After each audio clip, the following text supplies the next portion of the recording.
आखिर एक गर्भवती महिला के साथ सरेआम ऐसा बुरा सलूक क्यों किया गया था? आखिर ऐसा क्या हुआ था कि लोगों ने इतना खतरनाक कदम उठाया? कुछ हादसे भुलाए नहीं भूलते और कुछ जिंदगी ही बदल देते हैं। ऐसे मामलों को छुपाकर या बातों को अपने मन में दबाकर क्या हम उसके आगे आने वाले खतरे से बचना चाहते हैं? क्या कभी कभी यही निजी मामले इतने घातक हो सकते हैं कि वो किसी की मौत की वजह भी बन सकते हैं? आखिर इन बातों को छुपाने का मापदंड क्या होना चाहिए? हमारा आज का ये केस इसी सोच पर आधारित है।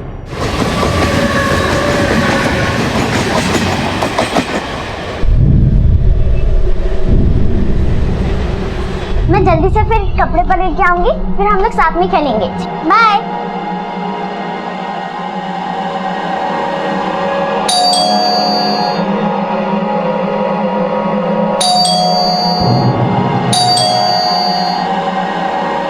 मम्मी, मम्मी दरवाजा खोलिए। मम्मी, मुस्कान प्लीज दरवाजा खोलो।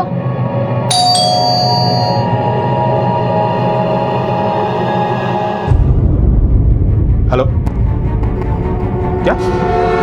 मैं आता हूँ।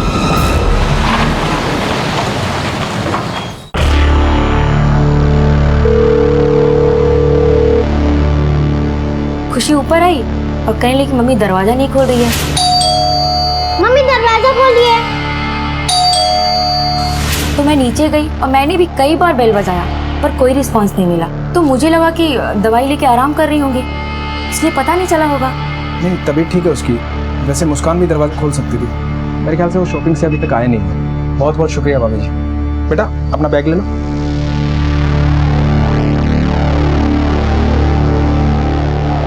आंटी के यहाँ कुछ खाया आपने? हाँ, आंटी ने मुझे चॉकलेट और मैंगो जूस दिया। बेटा जाओ फ्रेश हो जाओ, चेंज कर लो। हाँ पापा।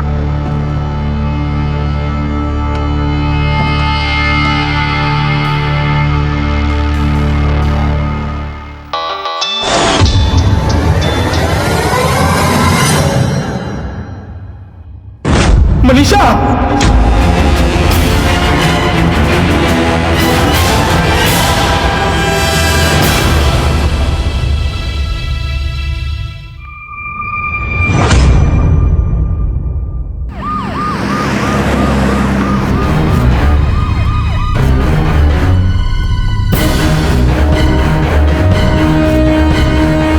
हटिए प्लीज।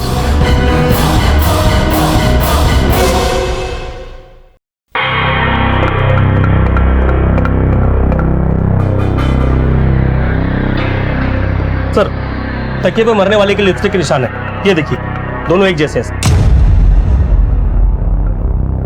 और हो सकता है इसी तकिए से दम घुट के मारा गया होगा। मरने वाले का नाम मनीषा भारद्वाज है। बॉडी को पोस्टमार्टम के लिए भेजो। Yes sir.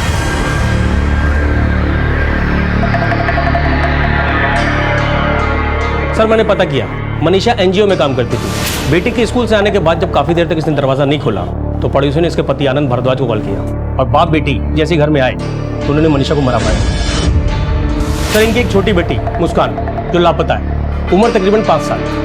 सर आनंद के मुताबिक वो अपनी माँ के साथ घर पर ही थी। हो सकता है उसका मकसद मनीषा को मारकर मुस्कान को किडनैप करना था। और एक बात और सर, इनकी ड्राइवर और मेड आज काम पे नहीं है। दरवाजे पे कोई फोर्स एंट्री के मार्क्स? नहीं सर, दरवाजे में फोर्स एंट्री जैसा कुछ नहीं मिला सर। मे भी मनीषा हत्यारे को अच्छे से जानती थी, या हो सकता है मनीषा ने खुद हत्यारे के लिए दरवाजा खोला हो।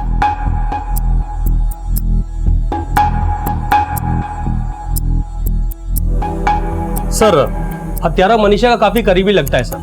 वो बड़े आराम से घर में घुसा, दिन दहाड़े हत्या करके 9-11 हो गया। ना ही गिलास पानी पिया और ना ही कोई चोरी की। कामले, कुछ रिश्ते इतने करीब से धोखा देते हैं कि हमको अंदाजा भी नहीं होता कि वो ऐसा कुछ कर सकते हैं। एक औरत का सबसे करीबी दोस्त उसका पति होता है। पता करो कि मनीषा और आनंद के रिश्ते कैसे थे। सर तो मिसेज अंगूर सोच लो, बाकी की जिंदगी भी इस लंगूर के साथ बितानी है कि नहीं? अब क्या करूं? कोई और ऑप्शन भी तो नहीं है। और ये एक जन्म ही क्या, अगले 7 जन्म तुम्हारे साथ रहना मेरे क्यूट से पति। मुंबई के कांदिवली इलाके में दिन दहाड़े हुई मनीषा भारद्वाज की हत्या ने सभी को चौंका कर रख दिया था। लेकिन पुलिस को मनीषा के घर में ना तो किसी के जबरदस्ती घुसने का कोई सबूत मिला था और ना ही किसी तरह की कोई चोरी हुई थी। पुलिस के सामने अब मनीषा की हत्या और उसकी बेटी मुस्कान की गुमशुदगी का केस था। किसने की थी मनीषा की हत्या और कौन ले गया था मुस्कान को? उसका मकसद क्या था? पुलिस तहकीकात के किसी भी पहलू को अनदेखा किए बिना पूरी ईमानदारी के साथ इस केस को सुलझाने में लगी थी। जब तेरी ड्यूटी गेट पर है तो इधर उधर क्या घूमता रहता है? मुझे माफ़ कर दिए साहब, लेकिन मेरी गलती इसमें नहीं है साहब। मेरी नौकरी तो सिक्योरिटी गार्ड की है, पर ये सोसाइटी वाले सारा काम मुझसे ही करवाते हैं। पानी की टंकी आनाफ कराते हैं और गाड़ी से भी धुलवाते हैं और बाजार से सामान भी लाना, सब कुछ। अब ऐसे में हर आने जाने वाले पर नज़र हम कैसे रखें साहब?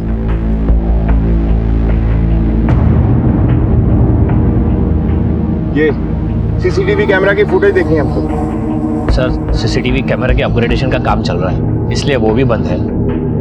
हर जगह का सेम प्रॉब्लम। आप लोग ध्यान क्यों नहीं रखते इन चीजों का? देखिए, हाथ से बोलकर और बताकर नहीं होते, पूरा ध्यान रखना चाहिए आपको। सर, सारी सोसाइटी की यही प्रॉब्लम है। सिक्योरिटी गार्ड तो रखते हैं, लेकिन सिक्योरिटी के अलावा सब काम करवाते हैं। सामने घर पे रेगुलर आने जाने वालों की लिस्ट तैयार करो और काम वाली बाई और ड्राइवर दोनों को अलग से बुलाओ। घर के बारे में ये लोग वो बातें बता सकते हैं जो कोई और नहीं जानता। यस और मुस्कान की फोटो सभी पुलिस स्टेशन में सर्कुलेट करवा दी। Yes sir. दामले एक टीम तैयार करो, इस एरिया के सारे टैक्सी स्टैंड और बस स्टैंड पे सर्च करने के लिए कहो। हमें मुस्कान को हर हालत में ढूंढना ही होगा। देखना है कोई रैंसम कॉल आता है क्या। और हाँ, आनंद को पुलिस स्टेशन बुलाओ। सर।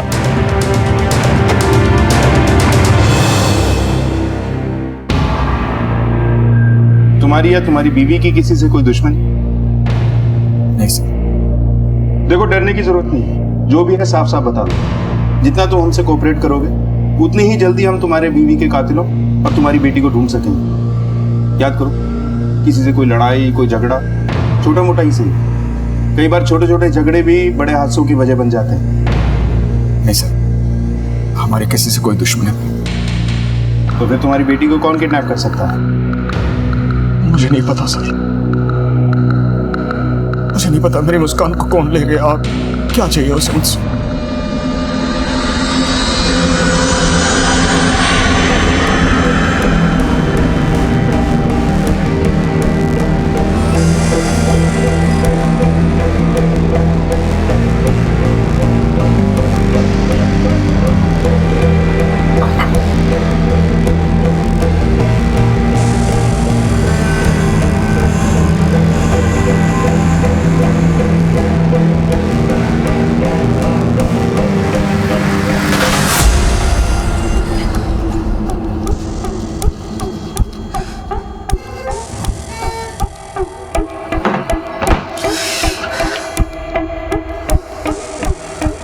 अब तुम इस कबाड़ से कभी बाहर नहीं आ पाओगे, कभी बाहर नहीं आ पाओगे।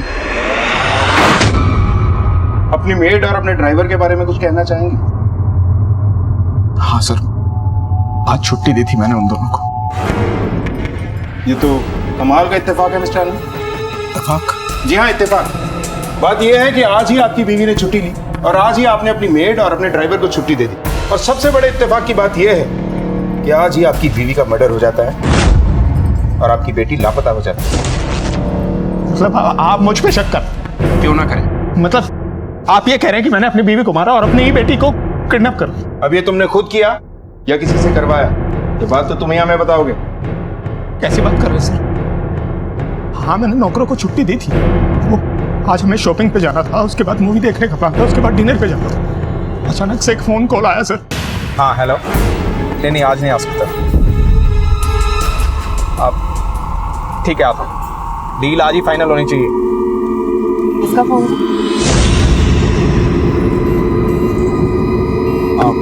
सॉरी डार्लिंग, आज शॉपिंग अकेले करनी पड़ेगी। एक अर्जेंट काम आ गया। सुनो ना, मैं तुम्हें मॉल तक छोड़ देता हूँ, ड्राइवर को फ़ोन कर देता हूँ, तुम्हें परेशानी नहीं होगी। डिनर पे मिलते हैं। जल्दी आ जाना। हाँ चलो चलो। मैं वहाँ होता तो ऐसा कुछ नहीं होता सर। आप मुझ पे शक करें। आप जाके मेरी सोसाइटी में पूछिए कितना प्यार करता हूँ मैं अपनी बीवी से।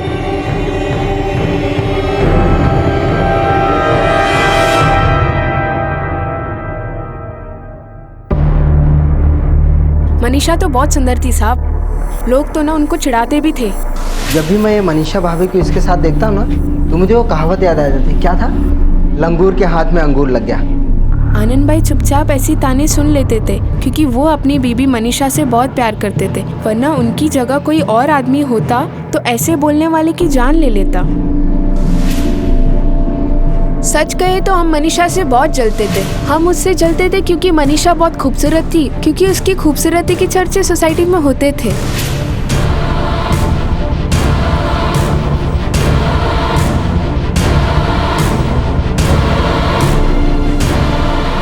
सर वो आउट ऑफ द वे जाकर भी लोगों की मदद करती थी। वो हमारी रेगुलर वॉलेंटियर थी। पता नहीं उसे किसी ने क्यों मारा। मिस्टर आनंद, हमें पता चला है कि आपकी बीवी के खूबसूरती के चर्चे पूरी सोसाइटी में थे। कहीं ऐसा तो नहीं कि उसका किसी के साथ अफेयर था और आपको पता चल गया? हमारी शादी को 12 साल हो गए, 2 बच्चे हैं हमारे, और ऐसा कुछ होता तो हम आपस में बैठ के सुलझा लेते। मिस्टर आनंद, या तो आप बेकसूर हैं या जरूरत से ज्यादा चालाक हैं। ऐसा क्यों लगता है आपको? आप मेरे बारे में पता लगाइए, और ये पूछताछ करने से बेहतर होगा कि आप मेरी बेटी को ढूंढिए। हमें कब क्या करना है ये अच्छे से जानते हैं। तुम तो सिर्फ ये बताओ कि जिस वक्त तुम्हारी बीवी का मर्डर हुआ उस वक्त तुम कहाँ थे? सर मैंने आपको बताया ना कि एक अर्जेंट कॉल आया था, मुझे वहां जाना पड़ गया था। चल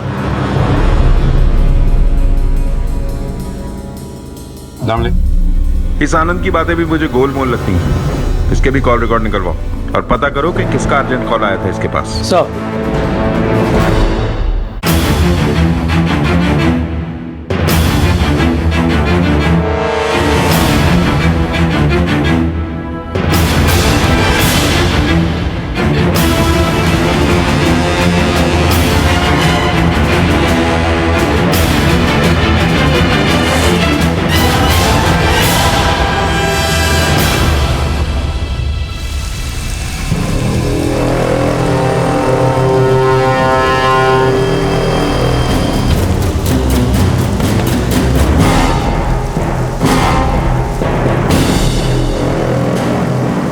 रीना माइकर तुम ही हो?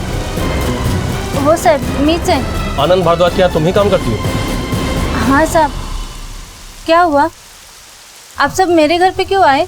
हमारी मालकिन मनीषा भारद्वाज की हत्या हो गई। क्या? क्या बोलता है साहब तुम्हें? सब मेम सब तो बहुत अच्छी औरत थी, सबकी मदद करती थी वो। किसने किया साहब उनके साथ ऐसा? मनीषा और आनंद की छोटी बेटी मुस्कान, वो भी गायब है। क्या बोल रहे हो साहब? कब हुआ ये सब? अंदर कौन है? मेरी बेटी है साहब। बुलाओ उसे बाहर। बुलाती हूँ। मुन्नी, बेटा मुन्नी इधर आ।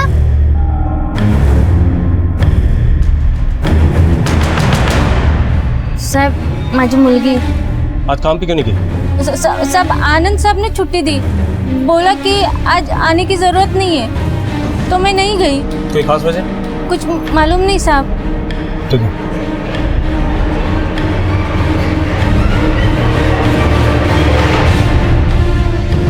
मैडम ये शाम की जरूरत है?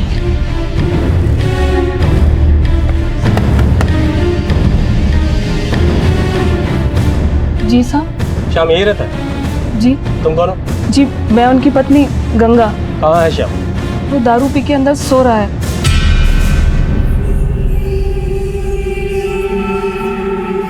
उठो, उठो, देखो कोई आया है। उठो।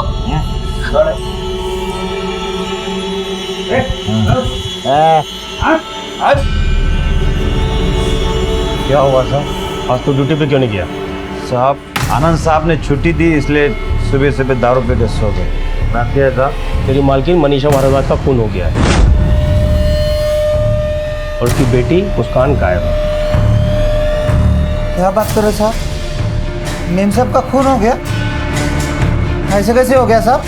ये बता, तेरे मालिक आनंद ने तुझे छुट्टी क्यों दी थी? कोई खास वजह? साहब उन्हें बताया नहीं और मैंने पूछा नहीं।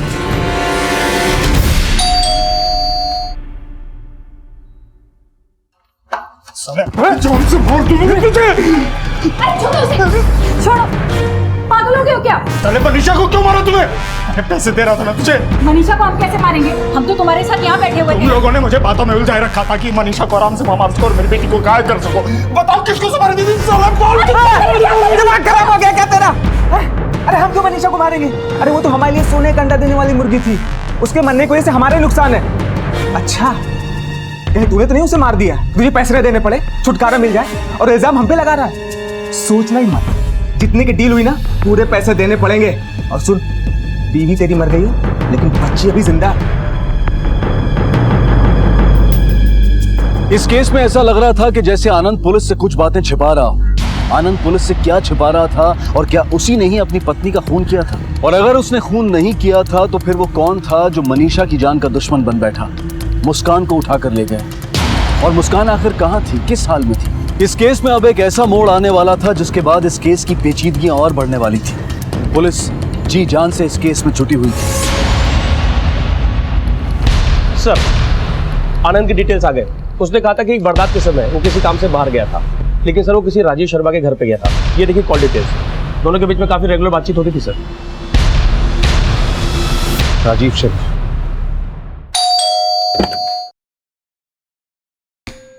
नमस्ते दादी।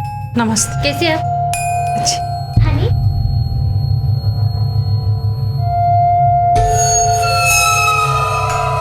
माँ, देख बेटा, इस घर में इसकी माँ मरी है। इस घर में और रहना ठीक नहीं है तुम्हारे लिए। माँ, मैं ये घर छोड़ के नहीं जाऊंगा। उसकी करतूतों की वजह से तुमने और बच्चों ने क्या क्या नहीं झेला है। हाँ देखो, इस दुनिया में नहीं है तो इसका मतलब ये नहीं है कि तुम कुछ भी कहो। मैंने तुमसे कभी कोई हेल्प नहीं मांगी, आज इतने दिनों बाद आई हो। खुशी का ख्याल रखो ताकि मैं मुस्कान को ढूंढूं। हाँ हाँ, मत मान मेरी बात, और परेशानियां झेलेगा ना तब पता चलेगा इसे।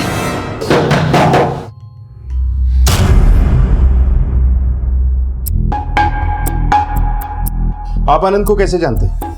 सर, आनंद हमारा पुराना पहचान वाला था। उस दिन हम लोग बिजनेस इन्वेस्टमेंट के बारे में बात कर रहे थे। वो करीब 75 लाख रुपए इन्वेस्ट करना चाहता था। आनंद यहाँ कितने बजे तक था? सर वो 11 बजे के आसपास आए थे और 1 बजे के आसपास चले गए थे। नहीं सर, वो थोड़ा जल्दी ही चले गए थे। अच्छा, आप लोगों को आनंद कुछ डिस्टर्ब लगा था या कोई ऐसी बात जो आप लोगों ने नोटिस की हो?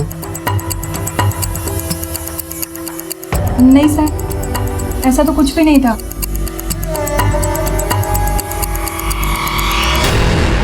Thank you.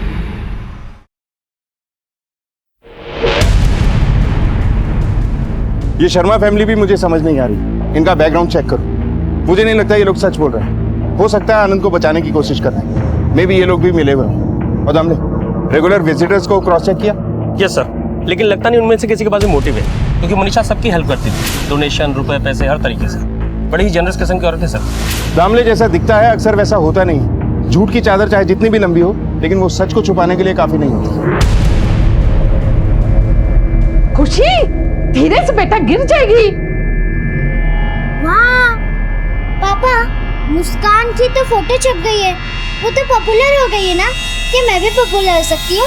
लो, अब इसे भी गायब होना है। माँ प्लीज, कुछ हेल्प नहीं कर सकती तो रायपुर वापस चले जाओ।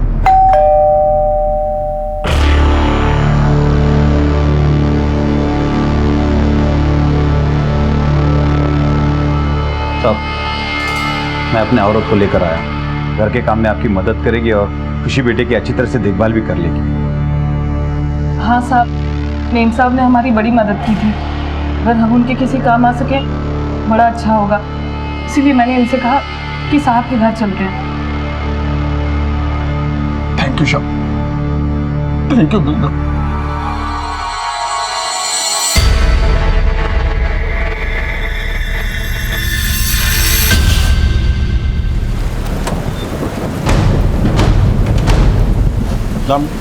आखिर ऐसा कैसे हो सकता है कि इतनी बड़ी सोसाइटी में ना तो किसी ने हत्यारे को देखा और ना ही मुस्कान को? सर, हत्यारा मुस्कान को सोसाइटी के बाहर कैसे लेके गया होगा? दामले, ये भी हो सकता है कि वो हत्यारा मुस्कान को सोसाइटी से बाहर ले ही ना गया। सर, आपके कहने का मतलब है कि मुस्कान अभी भी सोसाइटी में ही है? May be. जिस तरह से बिना किसी फोर्स एंट्री के हत्यारा घर में घुसा, उसने मनीषा का खून किया, इस बात से ये साबित हो चुका है कि हत्यारा कोई जान पहचान वाला या कोई करीबी आदमी हो सकता है। ये बिल्डिंग का ही कोई शख्स हो जो बड़े आराम से घर में घुसा, उसने मनीषा का खून किया और बच्ची को लेकर वहां से चला गया। सर, एक बात और, मनीषा बहुत खूबसूरत है और ये आनंद एवरेज लुकिंग। सर, हो सकता है सोसाइटी के किसी बंदे की मनीषा पर बुरी नजर हो और मनीषा को अकेला पाकर उस बंदे ने मनीषा पर अटेम्प्ट करने की कोशिश की। और मनीषा के मना करने के बाद उसने मनीषा को मार दिया। हो सकता है कि मुस्कान ने उसे ये सब करते हुए देख लिया होगा, इसलिए वो मुस्कान को साथ ही लेके चला गया। सर फिर तो मुस्कान की जान खतरे में हो सकती है। दामले, सोसाइटी के हर घर को सर्च करो और हाँ, इस मनीषा के कॉल डिटेल्स भी निकलवाओ। सर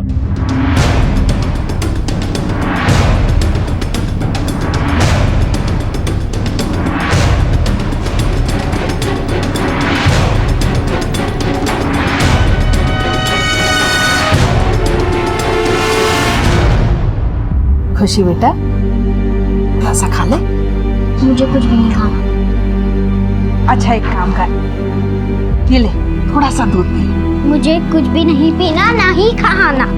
बाहर निकालो।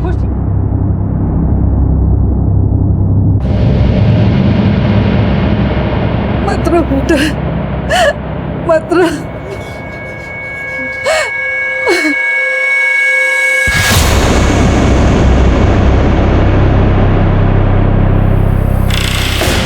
सर बॉडी का हालत बहुत खराब है। पोस्टमार्टम के लिए भेजो।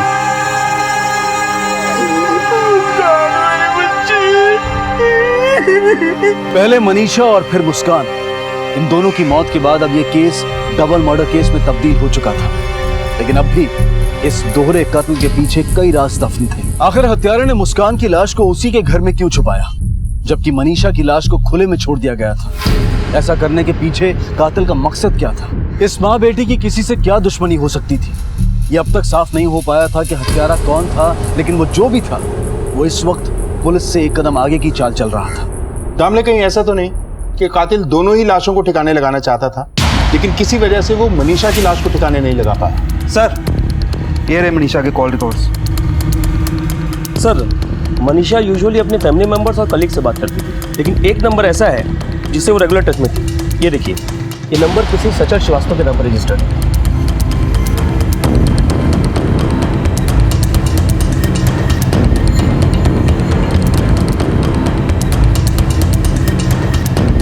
सर टेलीकॉम कंपनी से हमें सचल का यही एड्रेस मिला है।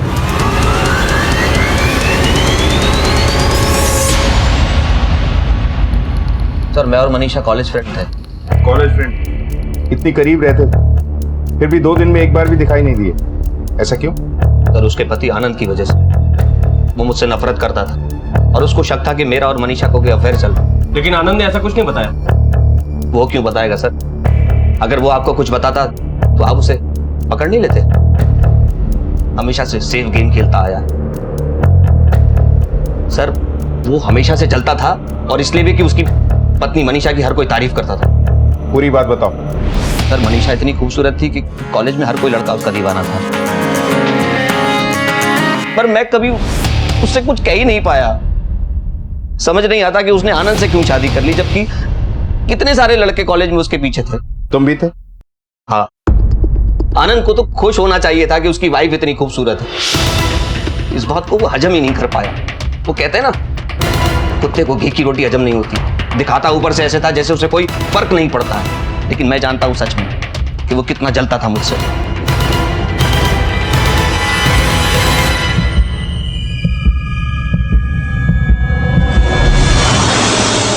सर कोई भी कुछ भी कह देगा तो आप मान लोगे? सचल एकदम झूठ बोल रहा है।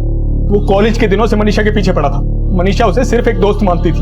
वो आज भी मनीषा को पसंद करता था, इसलिए आज तक शादी नहीं की उसने। सचल आपके घर से सिर्फ 1 किलोमीटर की दूरी पर रहता है। आपकी बीवी की फोन पर अक्सर उससे बातें हुआ करती थी। आपको इस बात से एतराज नहीं था? सर मैं मनीषा को किसी चीज के लिए फोर्स नहीं करना चाहता था। उसे लगता था वो उसे हैंडल कर लेगी, क्योंकि वो तो सिर्फ उसे एक दोस्त मानती थी। उसे लगता था समय आने पर सब कुछ ठीक हो जाएगा। सर मैं किसी तरह का दबाव मनीषा पर नहीं बनाना चाहता था, इसलिए ये डील मैंने उसके भरोसे छोड़ दी।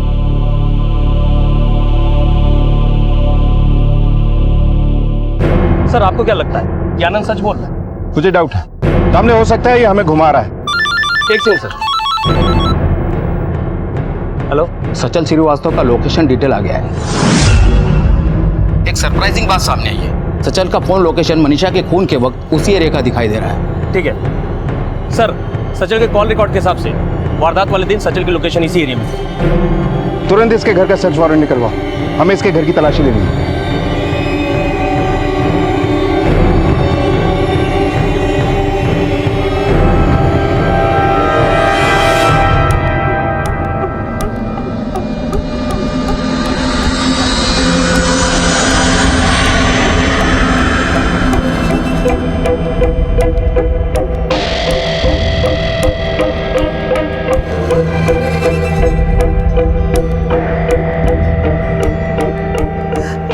अब तुम इसे कभी नहीं पहन पाओगी मनीषा, कभी नहीं। अब हम कभी एक नहीं होंगे।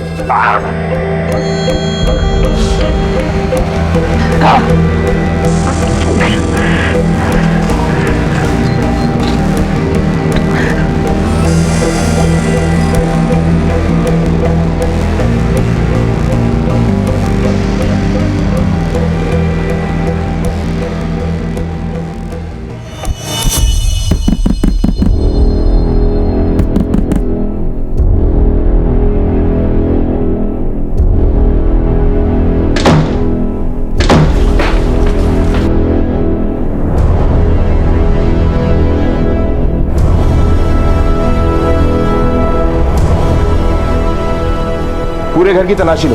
सर।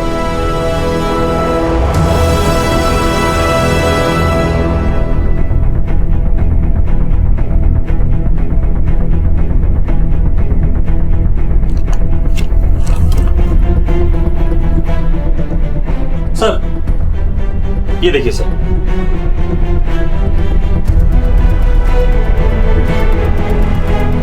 मनीषा डॉक्टर थी, ये बात आनंद ने हमें क्यों नहीं बताई?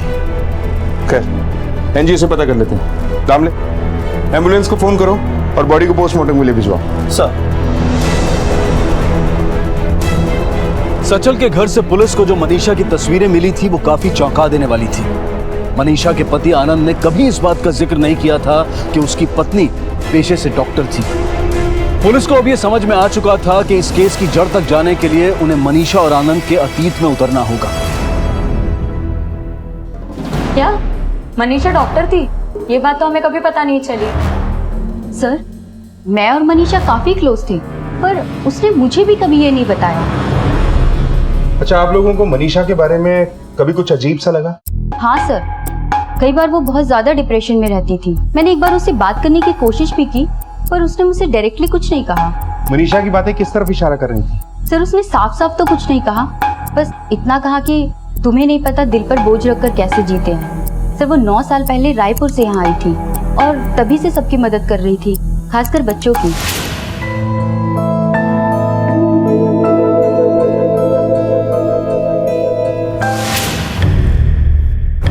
Thank you sir. मुझे लगता है मनीषा के पास में खासकर 9 साल पहले जरूर ऐसा कुछ ना कुछ हुआ था जो उसका पीछा आज भी नहीं छोड़ रहा था।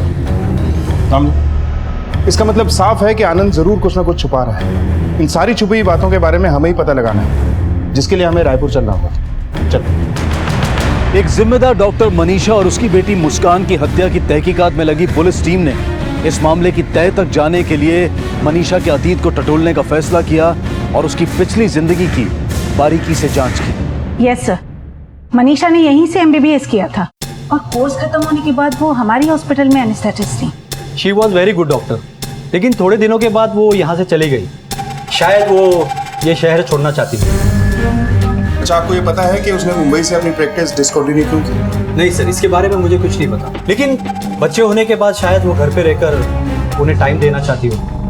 Thank you doctor. Okay.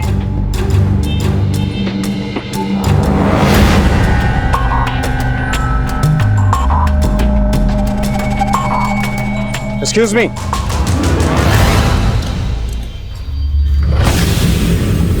Manisha के बारे में आप क्या जानती हैं? मनीषा सर, मनीषा एक एनेस्थेटिस्ट थी, काम भी अच्छा कर रही थी, लेकिन उस दिन पता नहीं क्या हुआ, एनेस्थीसिया के बाद उस लड़के की मौत हो गई।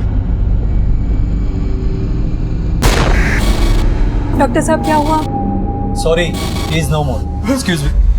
विपिन, विपिन आगे खोल बेटा, देखिए ना क्या हुआ इसको।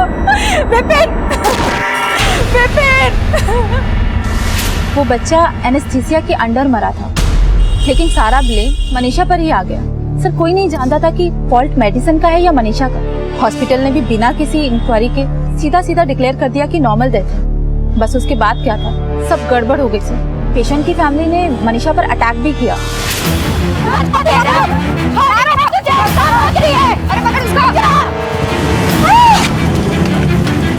रुक रुक,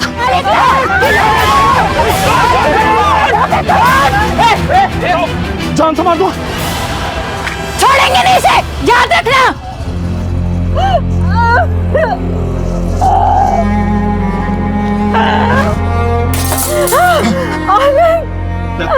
चिंता मत करो, सब ठीक हो जाएगा। सब ठीक। मनीषा पर इतना स्ट्रेस था कि इस वजह से उसने अपना बच्चा भी खो दिया। उसके बाद तो मनीषा और उसके हस्बैंड ने ये शहर ही छोड़ दिया। पता नहीं वो लोग कहाँ चले गए। ना ही किसी को पता है कि वो कहाँ है और ना ही कभी उन्होंने किसी को कांटेक्ट किया है। मनीषा के परिवार के बारे में क्या जानती है?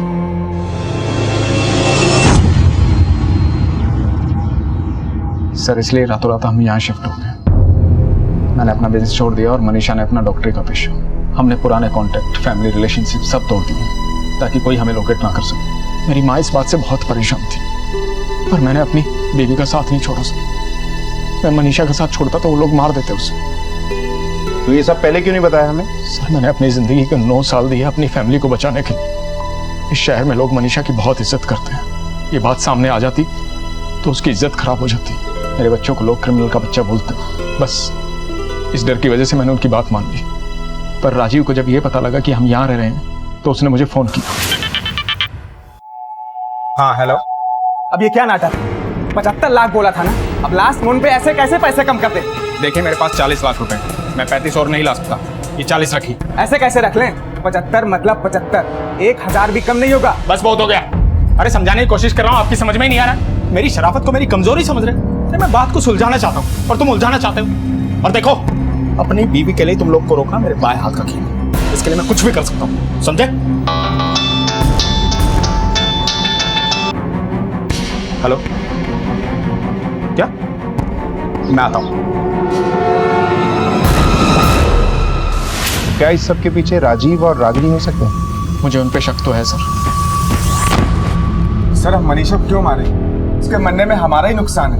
ब्लैकमेलिंग कानूनन जुर्म है जिसके लिए तुम दोनों को सजा मिलेगी। सर लेकिन बच्चा तो हमने भी खोया है ना, और हमारे बच्चे को तो इंसाफ भी नहीं मिला। कहीं ऐसा तो नहीं कि तुमने ही बदला लेने के चक्कर में मनीषा और मुस्कान को मरवा दिया ताकि इल्जाम पति पर आए और इस तरह पूरा परिवार बर्बाद हो जाए? मौत की दलाली पैसे से करके इंसाफ की उम्मीद नहीं की जा सकती। 9 साल पहले तुम विक्टिम थी। अगर तब तुमने कानून का रास्ता अपनाया होता तो तुम्हें इंसाफ जरूर मिलता, लेकिन तुम लोगों को इंसाफ नहीं, बच्चे के बदले में पैसे चाहिए थे। इस सौदे ने तुम दोनों को मुजरिम बना दिया। अब सारी जिंदगी जेल में सड़ते रहना। उस दिन आनंद और मनीषा दोनों साथ में बाहर जाने वाले थे। आनंद ने ड्राइवर और मेट दोनों को छुट्टी भी दे दी। फिर अचानक आनंद को काम आ गया। इसका मतलब है कि इस प्लान में कोई ऐसा भी शामिल था जिसे पता था कि मनीषा घर में अकेली थी।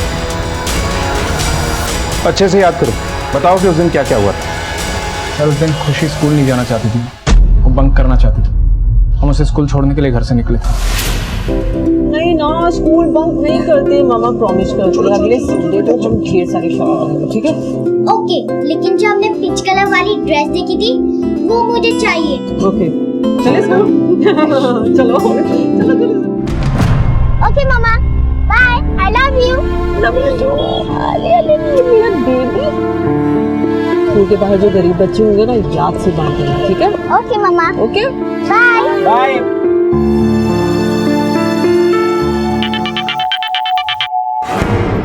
हाँ हेलो। सर मैं राजीव और रागिनी के पास था तो मेरे पड़ोस से फोन आया कि मनीषा दरवाजा नहीं खोल रही है, तो मैं वहां से घर आ गया। आपका ड्राइवर जानता था कि मनीषा घर पे अकेली है? जी हाँ। आपको उस पर शक है? मैं ऐसा नहीं कह सकता। अच्छा, आजकल वो रेगुलर ड्यूटी पे आ रहा है? सर वैसे तो इतना सब होने के बाद मैंने उसे मना कर दिया था, लेकिन वो और उसकी बीवी मेरी माँ का हाथ बटाने के लिए आ जाते हैं।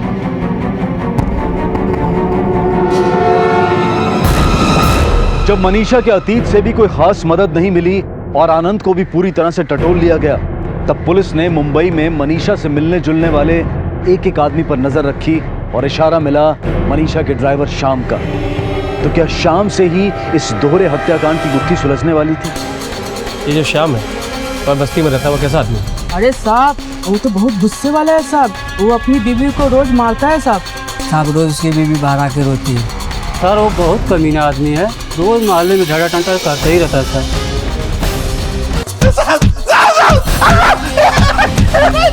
कुछ नहीं किया चल वो। साहब मैंने कुछ नहीं किया साहब। उस दिन दारू पी के घर पे सो रहा था साहब, मैंने कुछ नहीं किया साहब।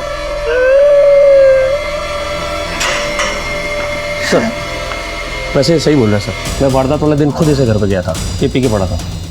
हो सकता है मर्डर करने के बाद इसने पीना शुरू किया। इसके भी कॉल रिकॉर्ड करवा। सर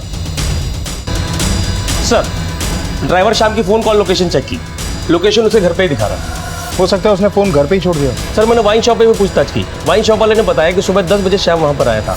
उसने वहाँ पर एक क्वार्टर पिया और एक हाफ लेकर घर गया। उसकी बीवी के मुताबिक उसने कुछ शराब अपने घर पे भी पी, और जब हम वहाँ पहुँचे तो श्याम घर पे फंसे। चलो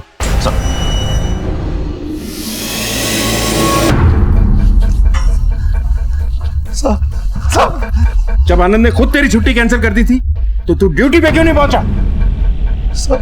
मुझे नहीं पता था कि छुट्टी कैंसिल हो गई है साहब।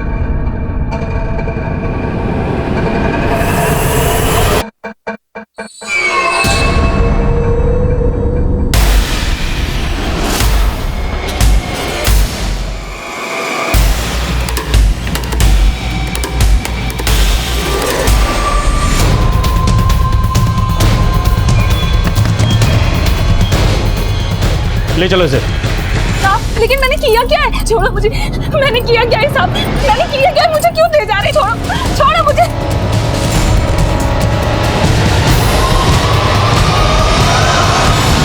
उस वक्त कहाँ थी तुम? साहब मैं घर पर ही थी, वो पीकर सो रहा था, उसे छोड़कर मैं कहाँ जाती? अपने पति के पीने का फायदा उठाया तूने, उसे छोड़कर बाहर गई। कहाँ गई थी? ये सच नहीं है साहब, ये झूठ है। देख गंगा, झूठ मत बोल। तेरे मोबाइल की लोकेशन से हमें पता चला है कि उस वक्त तू वहीं मौजूद थी। बोल, क्यों मारा मनीषा? बोल। हाँ, मैंने ही मारा है मेम साहब को। क्यों किया तुमने ऐसा? मैंने तो मेम साहब को सिर्फ मारा, सिर्फ एक जख्म दिया, और मेरे पति ने मुझे ये देखिए साहब, ये देखिए, मेरा पति मेम साहब की खूबसूरती के पीछे पागल था। मेम साहब, अरे शाम तुम ले आए cylinder, thank you very much. तुम बहुत किस्मत वाली हो गंगा, हर काम ना बड़ी लगन के साथ करता है ये। Thank you. अब शाम ये प्लीज तुम किचन में रखो। हाँ जी। अब मैं रखवा। मेम साहब दूर तो थी, लेकिन मेरी जिंदगी में दूर रहकर भी जहर घोल रही थी। उस दिन वो पी कर आया और उसने मुझे बहुत मारा। हाथों की मार तो मैं बर्दाश्त कर गई साहब, लेकिन जुबान की बर्दाश्त नहीं कर पाई।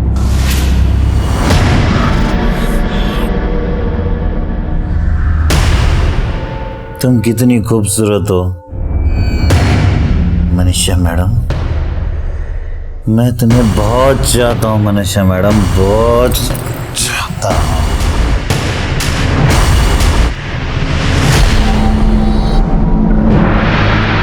मैंने सोच लिया था मैं मेम साहब को मार दूंगी, रहेगा बास ना बजेगी बांसुरी। मेरा क्या कसूर था साहब? अगर मैं बस सूरत थी तो मैं जानती थी वो घर पर अकेली है, इसीलिए मैं पुराने कपड़े मांगने के बहाने उनके घर गई थी। अरे गंगा तुम? मेम साहब मैं इधर से गुजर रही थी, सोचा आपसे मिलती चलूं।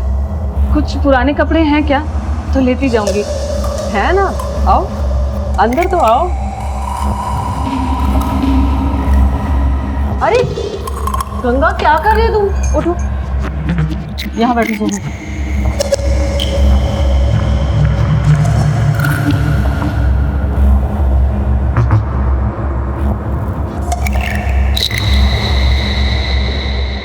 मैं लेके आई रही थी कपड़े।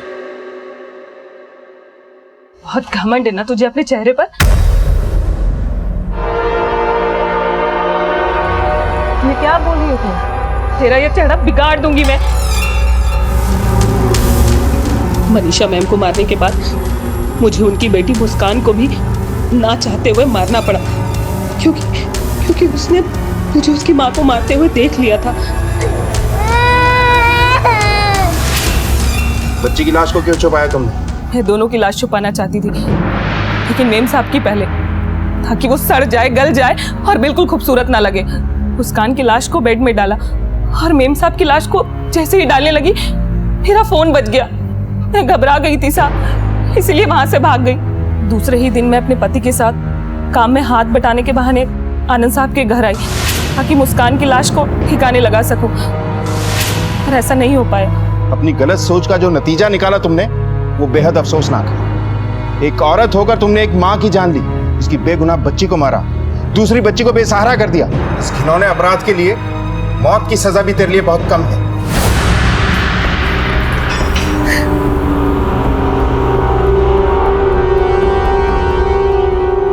गंगा के दिल में दफने गलत सोचने और शाम की अपनी पत्नी के प्रति गलत रवैये ने आज एक घर उजाड़ दिया। मनीषा का पति और उसकी बड़ी बेटी अब भी इस दर्द से उबरने की कोशिश में लगे हैं। याद रखिए, इंसान की कीमत उसके रंग रूप, कद काठी या बाकी की शारीरिक विशेषताओं के आधार पर नहीं होती। हम सब के अंदर के गुण हमें औरों से अलग और खूबसूरत बनाते हैं। बस हमारे पास उन्हें देखने का नजरिया होना चाहिए। नमस्कार, आदाब। क्राइम पेट्रोल डायल 100 में आप सबका स्वागत है। कहते हैं कि महानगर हमें सपने देखने और उन सपनों को पूरा करने की ताकत देता है, लेकिन उन सपनों को अंजाम तक पहुंचाते पहुंचाते कब हम अपने आदर्शों, सिद्धांतों और मूल्यों की राह छोड़ देते हैं, हमें पता ही नहीं चलता। आज की कहानी मुंबई में हुए एक ऐसे हादसे की है जहां सपनों को पूरा करने की चाहत ने कई जिंदगियों को जुर्म की चपेट में ले लिया।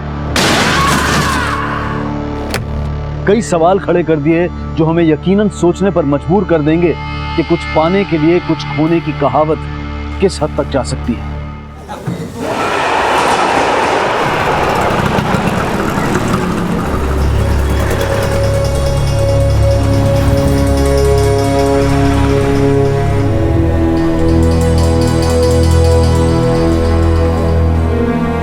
सूर्यकांत, गले से पैसे निकाल और रख दे जेब में। आज मंगलवार है, सलीम शेख आ रहा होगा। हर हफ्ता 20% ले जाता है अपनी कमाई का। इस बार तो मैं एक दहला देने वाला नहीं हूँ। हम कमाते अपने लिए कि उसकी जेब गर्म करने के लिए। हाँ बाबा, आप क्यों देते इन गुंडों को पैसे? जाने देना बेटा। और भाऊ, इतने सालों से हम हफ्ता देते आ रहे हैं, तो आज मना करके काय को पंगा ले लेंगे। और अपनी कमाई से अगर किसी घर चलता है ना, तो चलने दो, बहुत अच्छी बात है। अपनी बरकत ही होगी इसमें, देखना।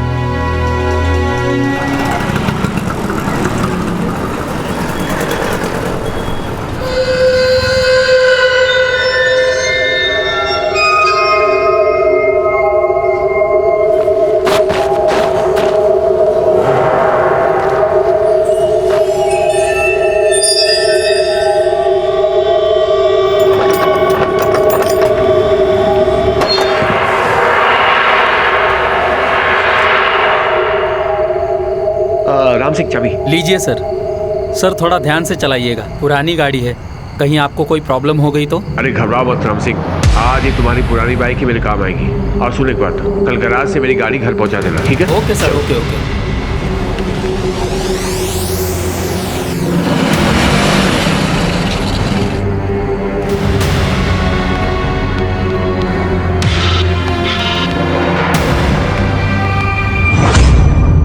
ए सूर्यकांत, क्या भाऊ? आजा, दारू की एक एक कटिंग हो जाए। दिमाग का टेंशन दूर करने का सबसे बढ़िया इलाज है ये। आजा, एक घूंट मार ले, मस्त नींद आ जाएगी। उसके बाद सारा टेंशन उड़ छू। नहीं भाऊ, मुझे अपनी टेंशन दूर करने के लिए इसकी कोई जरूरत नहीं। हम ऐसे ही ठीक है। चलता हूँ भाऊ।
उधर देखो सर, वहाँ लो फोटोग्राफ।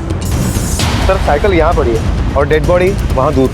इसका मतलब है किसी ने बहुत जोर से टक्कर मारी होगी। लेकिन मोरे साइकिल की कंडीशन देखकर तो कुछ और ही लगता है। ये देखो, साइकिल को बिल्कुल बीचों बीच में टक्कर मारी गई है। हिट एंड रन केस में या तो पीछे से मारते हैं या फिर सामने से। इस केस में कुछ और ही है। लगता है इसे टारगेट किया गया था। मर्डर की पॉसिबिलिटी को रूल आउट नहीं कर सकते। पता चला किस गाड़ी से एक्सीडेंट हुआ? हाँ सर, कुछ टायर मार्क्स मिले हैं 2 व्हीलर के। उन टायर मार्क्स के फोटोग्राफ्स निकलवा। अगर ये मर्डर है तो जरूर किसी सूर्यकांत के जानने वाले का हाथ हो सकता है। सबसे पहले सूर्यकांत के रिश्तेदारों और उसके जानने वालों जिनके पास भी बाइक है उनके टायर्स के साथ इन फोटोग्राफ्स को मैच करके देखो। सर ये सड़क या सड़क के आसपास कोई भी सीसीटीवी कैमरा इंस्टॉल्ड नहीं है। सर ये डायरी मिली है। ये तो लेन देन का हिसाब लगता है। हे बघा सर, भोला शंकर 13 सप्टेंबरला 1 लाख रुपयाची एंट्री। सर कहीं ऐसा तो नहीं कि इन्हीं पैसों के लेन देन की वजह से ये मर्डर हुआ हो सकता है। सूर्यकांत के कॉल रिकॉर्ड निकलवाओ और पता करो कि किस किस से उसका लेना देना था। और हाँ, आसपास के लोगों से भी पूछताछ करो, शायद किसी ने ये एक्सीडेंट देखा हो। और इस भोला शंकर को थाने बुलाओ। Okay sir. आपके मुताबिक सूर्यकांत जी हर रोज रात को 11:30 से 12 बजे के बीच में घर आ जाता, लेकिन वो कल रात को घर पे आए ही नहीं और आपको पता भी नहीं चला। साहब, हमने 12:30 और 1 बजे उनको फोन किया था।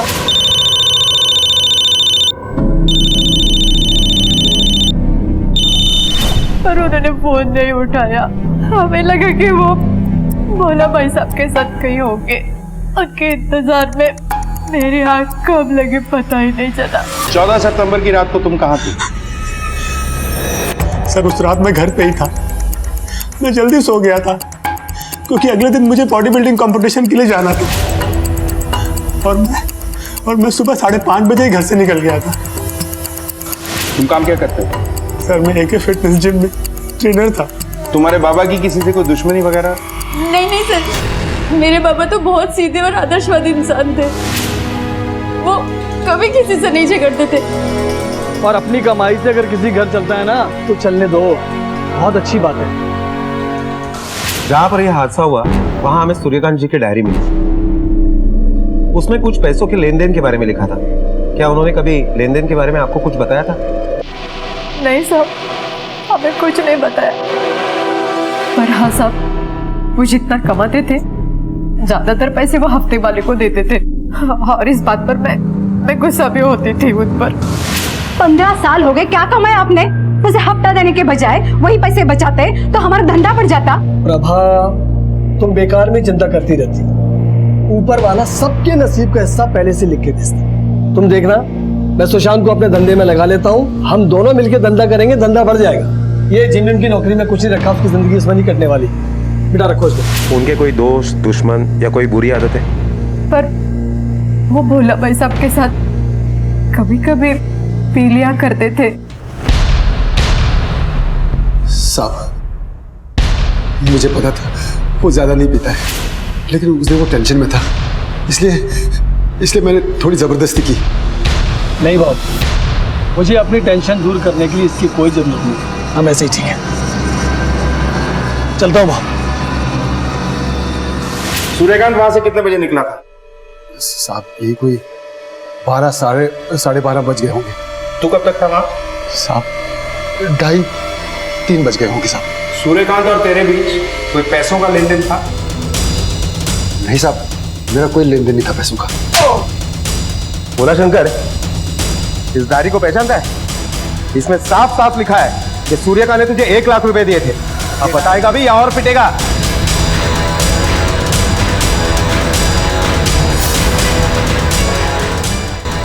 लालच में आकर गलती होगी साहब।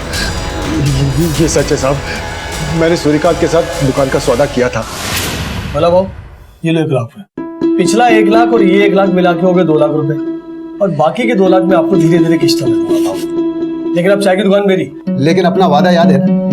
ये पैसे जगह और ठेले के हुए। हाँ? बाकी मुनाफे में से रोज 10% देना पड़ेगा। अरे नक्की भाऊ, डायरी में लिख लेता हूँ। 1 लाख भोला शंकर को दिए। आओ इस तरह साइन करता हूँ।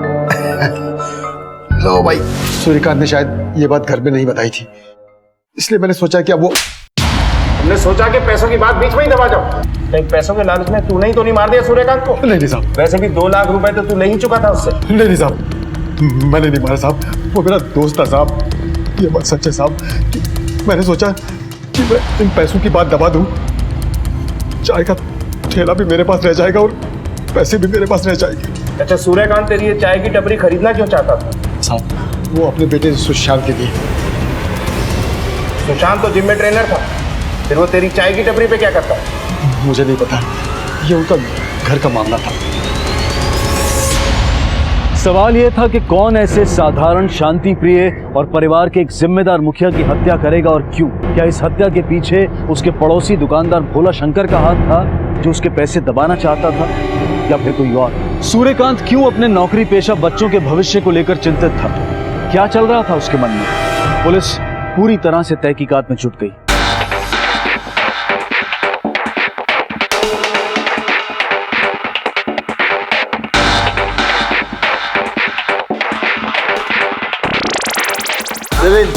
शाबाश, कम ऑन। ठीक, ब्रीथ इन। उज्ज्वला, हाय। हाय। इतने दिनों बाद आई हो और इतनी कम स्पीड पे ट्रेडमिल कर रही हो, वेट लॉस कैसे होगा? मेरा तो सब कुछ लॉस में ही है, सिवाय इस वेट लॉस के। वैसे कभी कभी मुझे लगता है कि मैं अपनी बीमारी के कारण ऋषि को टाइम ही नहीं दे पाती हूँ, इसलिए कहीं मैं उसे खो ना दूं। ये सिर्फ तुम्हारा वहम है। चलो, इतने दिनों बाद आई हो, चलो कुछ वर्कआउट करते हैं, एब्स मारते हैं। एक बात बताओ अमृता, वर्कआउट का मजा ना सुशांत के साथ ही आता है। उसके बिना सब कुछ बहुत बोरिंग है, काश वो वापस आ जाए। Don't worry, I have a better option for you. अच्छा, कौन? राजेंद्र। ओह राजेंद्र, आज से तुम उज्ज्वला को ट्रेन करोगे। Sure. Okay, have a nice workout. चलो। एक मिनट।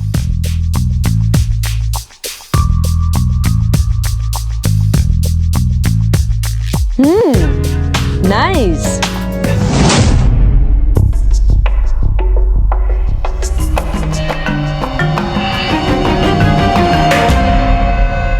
सर, सूर्यकांत की पोस्टमार्टम रिपोर्ट आ गई है और इस रिपोर्ट के मुताबिक सूर्यकांत की मौत पत्थर पर सर टकराने की वजह से हुई है। मौत का वक्त रात को 12:30 से 1:30 बजे के बीच में का है।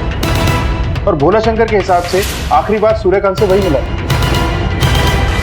हमने हर जान पहचान वालों का, घर वालों का मोबाइल लोकेशन ट्रेस किया। भोला शंकर का मोबाइल लोकेशन उसके स्टॉल का ही दिखाई दे रहा है और घर वालों का मोबाइल लोकेशन घर के आसपास का ही है। सर, मुझे अभी भी यही लग रहा है कि ये हिट एंड रन का ही केस है। नहीं मोरे, ये केस इतना सिंपल नहीं है जितना दिखाई दे रहा है। मेरी गट फीलिंग कहती है कि एक सिंपल एक्सीडेंट नहीं है। हमें इस केस की गहराई तक जाना होगा। अच्छा, वो क्राइम सीन पे जो टायर मार्क्स मिले थे वो किसी बाइक से मैच हुए? नहीं सर, सूर्यकांत के जान पहचान में जितने भी लोगों के पास बाइक है, हमने हर बाइक के साथ वो टायर मार्क्स मैच करवाने की कोशिश की, लेकिन किसी की भी बाइक से वो टायर मार्क्स मैच नहीं हुए। मोरे, इस भोला शंकर पे नजर रखो। पैसे का लालच इंसान से बहुत कुछ करवा देता है। और हाँ, इस सुशांत के बारे में भी पूछताछ करो। आखिर पता तो चले कि ऐसी क्या बात थी कि सूर्यकांत ने सुशांत की जिम की नौकरी छुड़वाकर उसे अपने बड़ा पाव के ठेले पे बिठाने की कोशिश की। हो सकता है इसी बात का कनेक्शन सूर्यकांत की मौत से हो। Okay sir.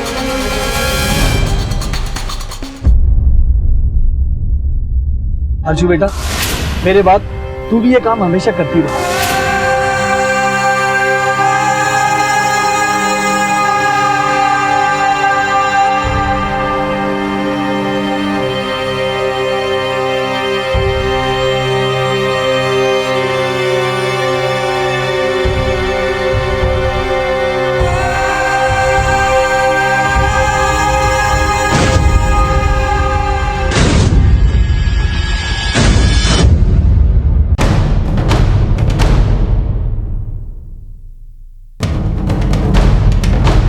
ऐसी क्या बात हुई जिस वजह से सूर्यकांत जी ने सुशांत को नौकरी छोड़ने के लिए मजबूर किया? सर, यही समझ तो मेरी भी नहीं आ रहा है कि चाचा ने ऐसा क्या देख लिया। लेकिन हाँ सर, उस दिन चाचा ना सुशांत से जिम में मिलने आए थे। अरे बेटा, सुशांत का है, मुझे से मिलना है।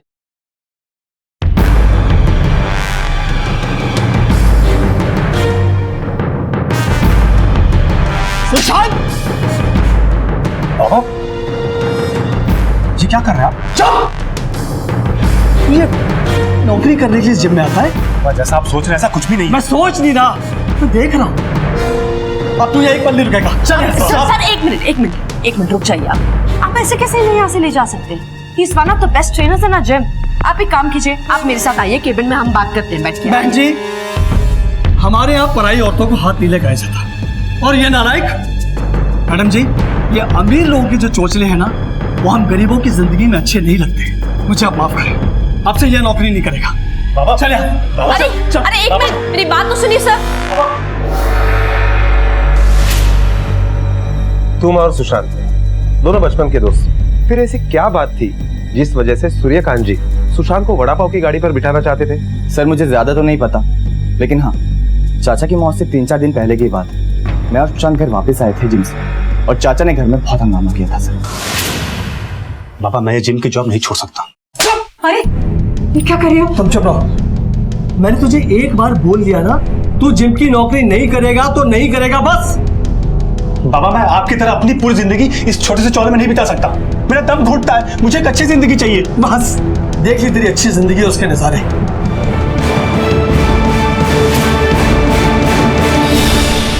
एक सिद्धांतवादी बाप ने जब अपने बेटे को नए जमाने के अजीबोगरीब रंग ढंग में रंगे हुए देखा तो वो आग बबूला हो गया।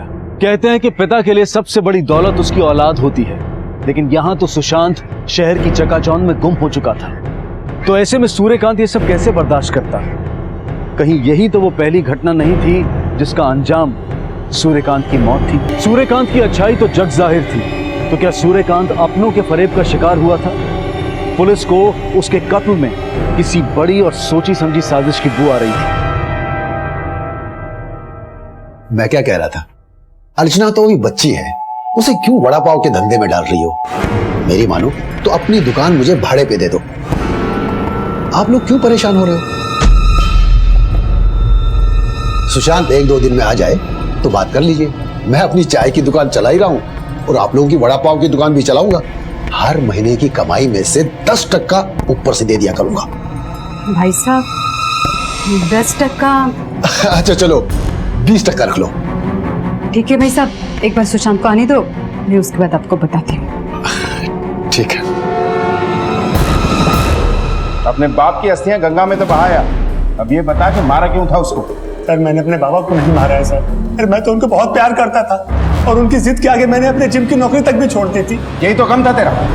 तेरे बाप की जिद ने तेरे ऐशो आराम और ऊंचे सपनों को तोड़ दिया था, इसलिए तूने उसे ही रास्ते से हटा दिया। सर मैं मानता हूँ कि मेरे और बाबा के विचार नहीं मिलते थे, लेकिन मैं उनका खून नहीं कर सकता सर।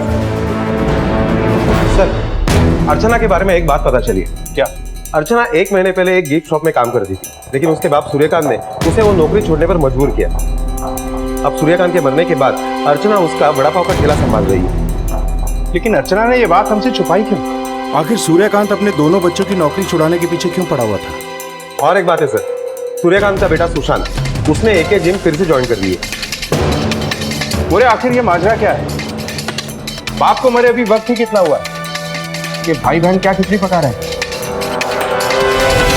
सर कहीं ऐसा तो नहीं कि अपने बाप के पाबंदियों से तंग आकर इन दोनों भाई बहनों ने उसका खून करवाया? हो सकता है। मोरे एक काम करो, इन दोनों भाई बहन की हिस्ट्री निकलवाओ और पता करो कि अर्चना की नौकरी छुड़वाने का कारण क्या था, और अर्चना को पूछताछ के लिए यहाँ बुलाओ। Okay sir.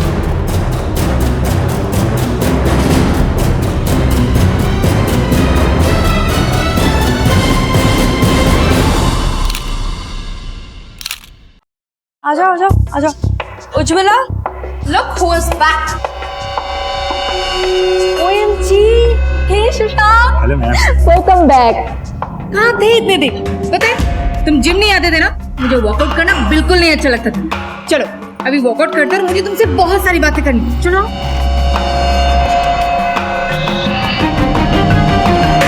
अरे तुम कहाँ जा रही हो अमृता? आज तुम्हारे साथ भी एक सेल्फी हो जाए।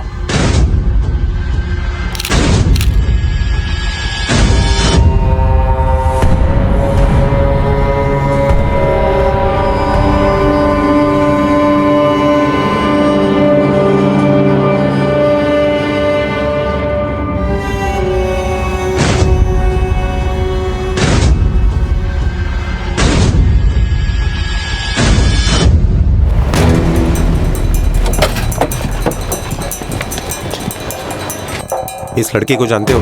जी सर, अर्चना नाम है इसका। बहुत अच्छी लड़की है साहब, कस्टमर को बहुत अच्छे से डील करती थी। पता नहीं अचानक ऐसा क्या हुआ कि इसने नौकरी छोड़ दी। अर्चना को यहाँ पर नौकरी किसने दी? सर ऋषि खन्ना इस दुकान के मालिक हैं। उन्होंने अर्चना को डायरेक्ट नौकरी पे रख लिया था। अच्छा, अर्चना और ऋषि खन्ना, इन दोनों का आपस में रिश्ता कैसे था? सर इस बारे में ज्यादा तो नहीं जानता, पर एक बात जानता हूँ कि ऋषि जी अक्सर इसे रात में घर छोड़ने जाया करते थे। ऋषि खन्ना की कोई फोटो है तुम्हारे पास? जी सर है। सर ये ऋषि जी।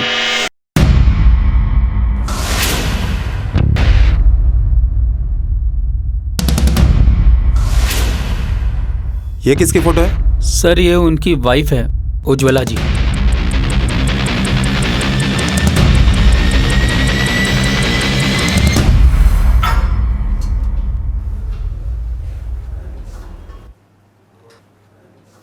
तुषार, ऋषि को देखा क्या? आई थिंक वो स्टीम रूम की तरफ गया शायद।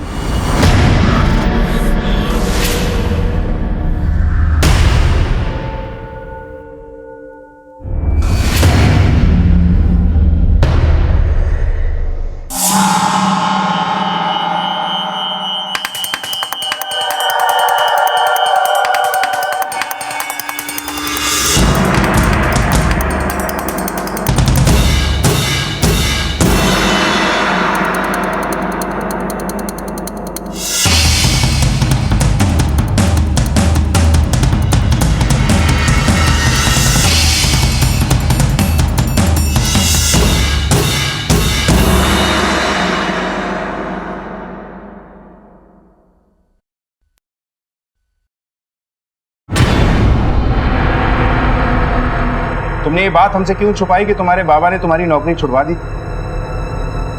मैंने कुछ पूछा है, जवाब दो। वो सर बदनामी के डर से मैंने नहीं बताया। कैसी बदनामी? सर बाबा को गलतफहमी हो गई थी।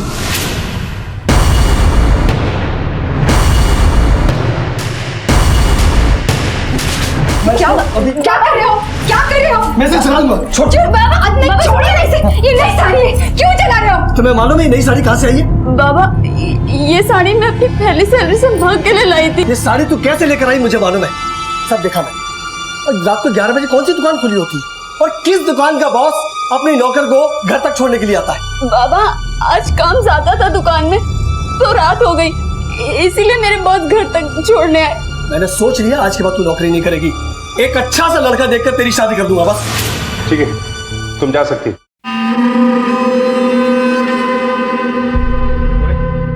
हो सकता है अर्चना के भोलेपन के नकाब के पीछे कोई भयानक चेहरा छुपा हुआ।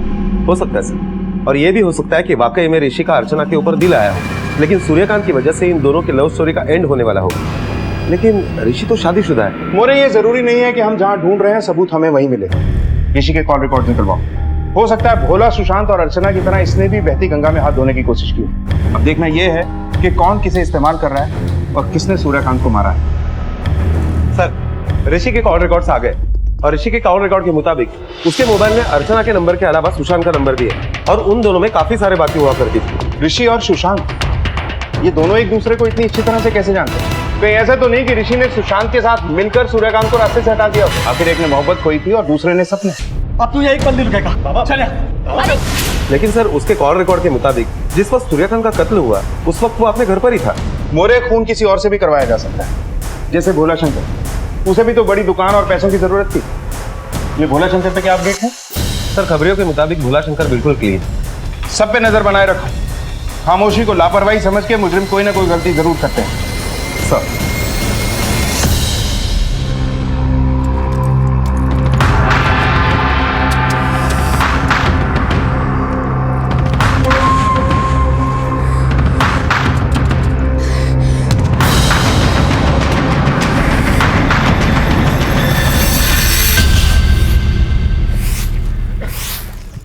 अरे ये गाड़ी कहाँ लगा दिया? ओ गाड़ी हटाओ! अरे गाड़ी हटाओ! ओ मैडम गाड़ी हटाओ! ओ मैडम! मैडम! ओ मैडम!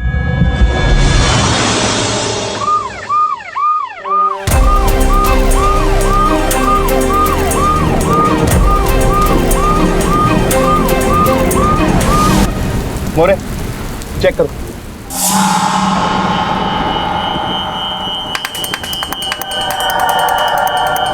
सर, ये डेड बॉडी उज्ज्वला खन्ना की है, ऋषि खन्ना की वाइफ। खन्ना गिफ्ट गैलरी का मालिक और अर्चना का पुराना बॉस। और ये देखिए सर, गले पर जो निशान है और बॉडी पर ये स्टोल, उसे तो यही लग रहा है कि कातिल ने इसी स्टोल से गला घोट कर ये खून किया होगा। सर, कातिल बहुत शातिर है, उसने ना ही कोई निशान छोड़ा है और ना ही कोई सबूत। मुजरिम कितना भी शातिर क्यों ना हो, कोई ना कोई सबूत जरूर छोड़ देता है। मोरे इस कार में सारा सामान है, पर सिर्फ मोबाइल गायब है। आसपास के एरिया के राडार में चेक कराओ, उस मोबाइल की लोकेशन ट्रेस करो। मोबाइल का मिलना बहुत जरूरी है। सर, गाड़ी की डिग में से पिल्स मिली है। सर, ये तो डिप्रेशन की गोली है। इसका मतलब है कि उज्ज्वला किसी बीमारी का शिकार थी। एक और बात गौर करने वाली है मोरे, ये उज्ज्वला भी उसी जिम की मेंबर है जिसमें अर्चना का भाई सुशांत ट्रेनर है। मुझे लगता है कि इस केस से सूर्यकांत के कत्ल की गुत्थी भी सुलझ जाएगी। उज्ज्वला और उसके पति ऋषि का कनेक्शन सूर्यकांत के बेटे सुशांत और बेटी अर्चना से था। पुलिस के लिए मुश्किलें अब बढ़ गई थी। उज्ज्वला!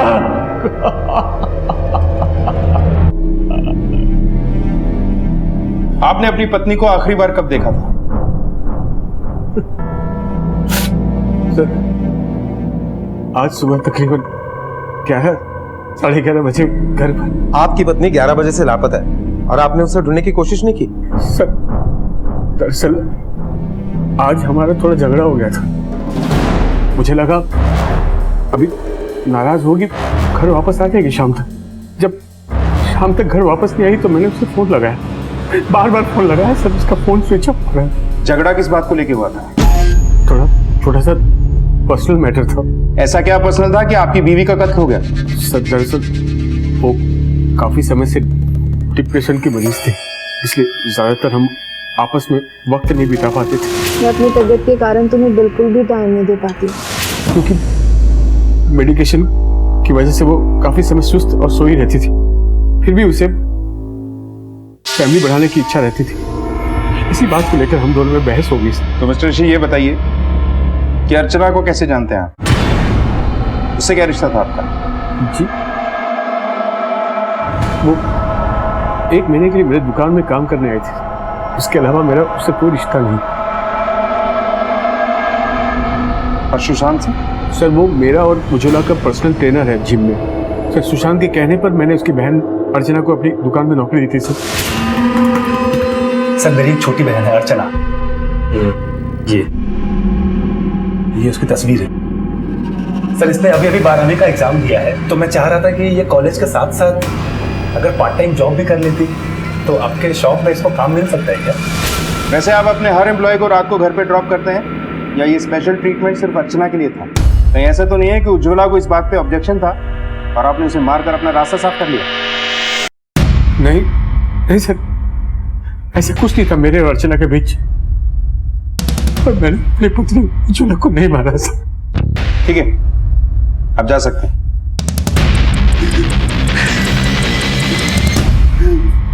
बोरे, अर्चना पे नजर रखो, पता करो कि वो अब भी इससे मिलती है या बात कुछ और है। जी सर।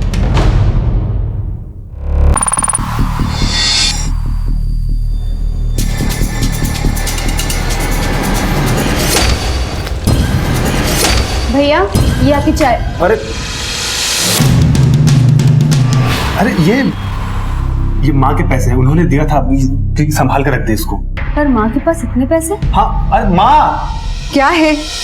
माँ, ये तुम्हारे पैसे जो रखने के लिए दिया था ना, इसको तो रख दिया। हाँ, ये मेरे पैसे हैं, इसको रखने के लिए दिए थे। सुशांत, चल, मुझे थोड़ा काम है, चल। सर, उज्ज्वला के मोबाइल का लास्ट लोकेशन जहां पर उसका कत्ल हुआ उसी एरिया का दिखाई दे रहा है, और उसके पोस्टमार्टम रिपोर्ट के मुताबिक उसकी मौत 15 सितंबर को 3 से 4 बजे के बीच में हुई है। मतलब कातिल उज्ज्वला की लोकेशन जानता था? सर, ये भी हो सकता है कि उज्ज्वला ने खुद अपने लोकेशन के बारे में कातिल को बताया हो। मुझे ये पता करने के लिए हमें उज्ज्वला के कॉल रिकॉर्ड सही हो, फौरन निकलवाओ। सर, एक बात और, उज्ज्वला का जो फोन मिला है उसका सारा डेटा डिलीट हो चुका है और उसका फोन भी डिस्ट्रॉय करने की कोशिश की गई है। मतलब उज्ज्वला के फोन में जरूर कुछ ऐसा था जिससे हम उसके कातिलों तक पहुंच सकते थे। सर, और एक जानकारी मिली है, उज्ज्वला डिप्रेशन की मरीज थी और इसलिए वो जो दवाई ले रही थी उसका डोज काफी हेवी था। ऐसे तो एक्यूट केस में होता है। जिस डॉक्टर से उज्ज्वला का ट्रीटमेंट चल रहा था उससे मिलो, पता करो कि उसका केस वाकई इतना एक्यूट था या मामला कुछ और ही है। और उज्ज्वला का फोन जिसे डिस्ट्रॉय करने की कोशिश की गई है उसका भी डेटा रिकवर करवाओ। Okay sir. डॉक्टर, क्या वाकई में उज्ज्वला का केस एक्यूट केस था? सर वो जब मुझसे पहली बार मिली थी तब भी वो पिल्स पे थी। डॉक्टर, उनकी पोस्टमार्टम रिपोर्ट से हमें पता चला है कि जब उनकी मौत हुई तो उनकी पेट में भारी मात्रा में ये दवाई थी। सर उनकी कंडीशन इतनी भी बुरी नहीं थी कि उन्हें हैवी डोज लेने की जरूरत पड़े।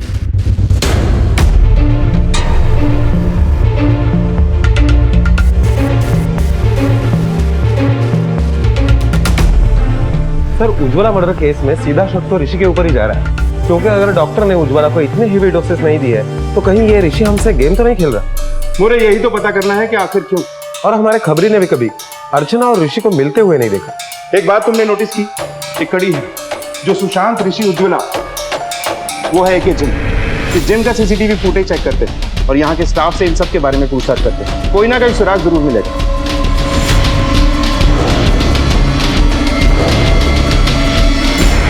अच्छा, आपने कभी उज्ज्वला और ऋषि के बीच में किसी किस्म का कोई तनाव महसूस किया? नहीं सर, इनफैक्ट ऋषि तो उज्ज्वला का बहुत ख्याल रखता था।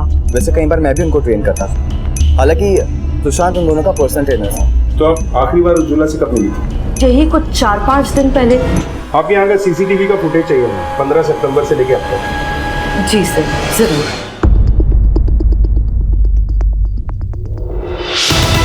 फॉरवर्ड करो।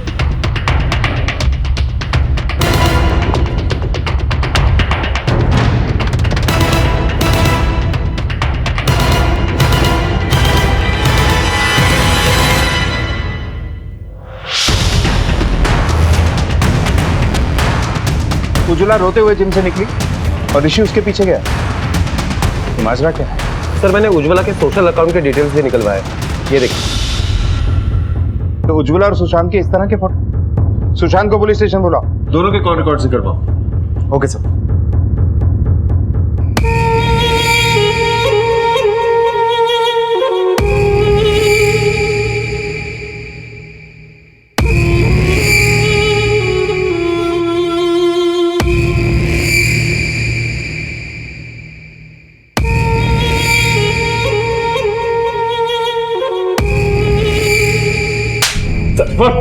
उज्ज्वला के साथ तेरा क्या चक्कर था? सर, वो मेरी क्लाइंट है और मैं उनका ट्रेनर हूँ बस। अपने क्लाइंट के साथ कोई ऐसे फोटो खिंचवाता जब यहाँ ये सब कुछ चल रहा है? और न जाने क्या क्या करता होगा। सर, ऐसा कुछ नहीं था, मेरा किसी के साथ कोई चक्कर नहीं है। उज्ज्वला जी मुझे पसंद करती थी, इसलिए कभी दोस्ती में वो फोटो ले लिया करती थी, बाकी उनके साथ मेरा कोई रिश्ता नहीं था। सर, पहले अपने बाप को रास्ते से हटाया, उसके बाद उज्ज्वला को मारने का मकसद क्या था? या किसी के कहने पे ऐसा किया? सर, मैंने किसी को नहीं मारा है सर। सच बता, उस रात 10 बजे के बाद जिम से बाहर क्या करने गया था तू? सर, उस रात मैं घर पे ही गया था सर। आप चाहो तो मेरी माँ से पूछ लो, मेरी छोटी बहन भी थी सर, आप चाहो तो उससे पूछ लो। सर, राजेंद्र भी घर पे था, चाहो तो आप उससे पूछ सकते हो। मैं उस दिन घर पे ही गया था सर। सर, एक मिनट।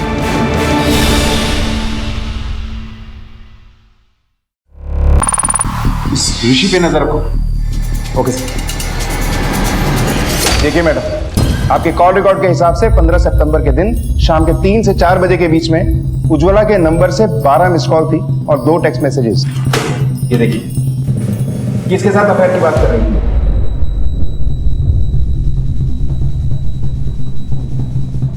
मुझे नहीं पता सर, बिकॉज ना तो मैंने उसके कॉल्स रिसीव किए और ना ही उसके मैसेजेस के रिप्लाई किए। झूठ मत बोलिए, आपके नंबर से एक कॉल 35 सेकंड के लिए उज्ज्वला ने रिसीव की थी। ये देखिए, क्या बोला था उसने? कुछ खास नहीं सर, उज्ज्वला बहुत रो रही थी और मैंने उससे पूछा कि क्या हुआ है। उसने मुझे कुछ बोला नहीं और फोन रख दिया, बस। और आपने उसे परेशान देखकर भी कॉल बैक नहीं किया? सर देखिए, ऋषि और उज्ज्वला मेरे क्लाइंट्स हैं। कभी कभी वो अपने पर्सनल एक्सपीरियंसेस मेरे साथ शेयर करते हैं, लेकिन इसका मतलब ये नहीं कि मैं उनकी हर बात में इन्वॉल्व हो जाऊँ। मैं ये सब बातों में नहीं पड़ना चाहती थी, इसलिए मैंने उसे कॉल नहीं किया। उस दिन उज्ज्वला ने ऋषि को किसी के साथ आपकी जिम में ही देखा था, उसका सबूत है हमारे पास, सीसीटीवी फुटेज देखी हमने। उसके बाद वहां से परेशान होकर वो निकली, फिर घर में ऋषि के साथ उसका झगड़ा हुआ, उसके बाद टेंशन में उसने आपको फोन किया, जिसके बाद हमें उसकी लाश मिली। इसका मतलब है ऋषि का जिसके साथ अफेयर था उसका कनेक्शन आप ही की जिम के साथ है। कहीं वो आप ही तो नहीं है? एक्सक्यूज मी सर, मैं अपने क्लाइंट्स के साथ रिलेशनशिप में इन्वॉल्व नहीं होती। मुझे नहीं पता ऋषि का किसके साथ अफेयर था। हाँ मोरे बोल, क्या लेके आओ दोनों को। अमृता केसवानी वाकई में सच बोल रही थी या फिर किसी काले सच पर पर्दा डाल रही थी?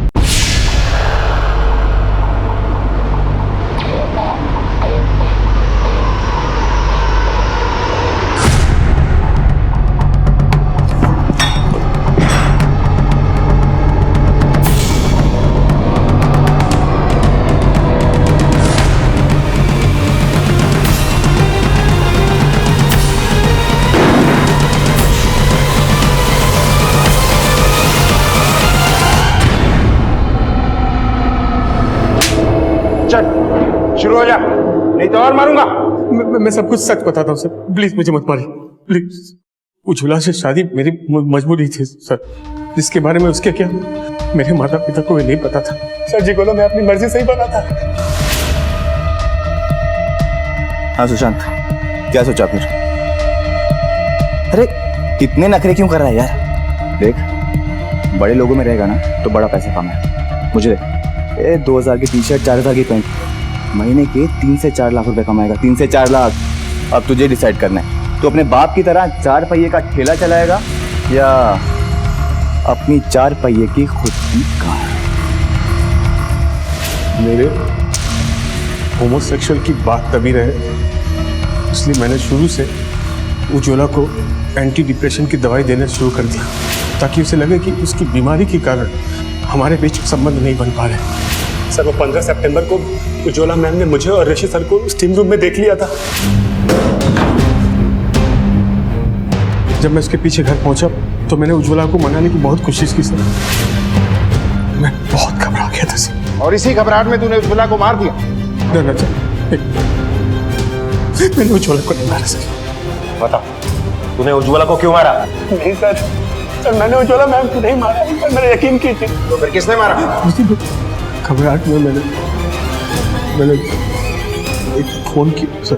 किसको फोन किया? सुशांत को?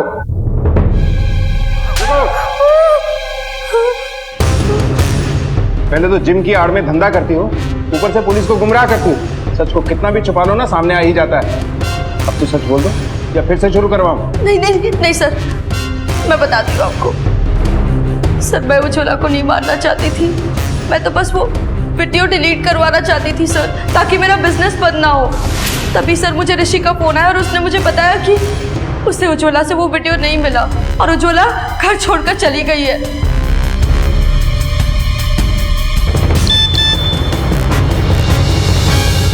ऋषि के अफेयर के बारे में बातचीत करनी है।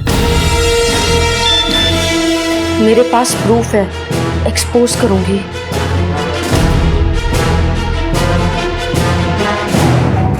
हेलो उज्ज्वला, मैं उसे नहीं छोड़ूंगी।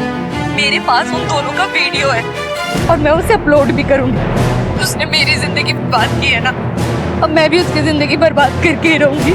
उज्ज्वला तुम हो कहाँ अभी? देखो मैं तुम्हारे पास आ रही हूँ, उसके बाद हम मिलके बात करते हैं। ओके, सब ठीक हो जाएगा। सिर्फ तुम मुझे इतना बता दो कि तुम कहाँ हो। मैंने उज्ज्वला को नहीं मारा सर, वो तो गलती से मारी गई। क्या मतलब? तुमने नहीं मारा उसको? नहीं सर। तो फिर किसी और से मरवाया? वो सर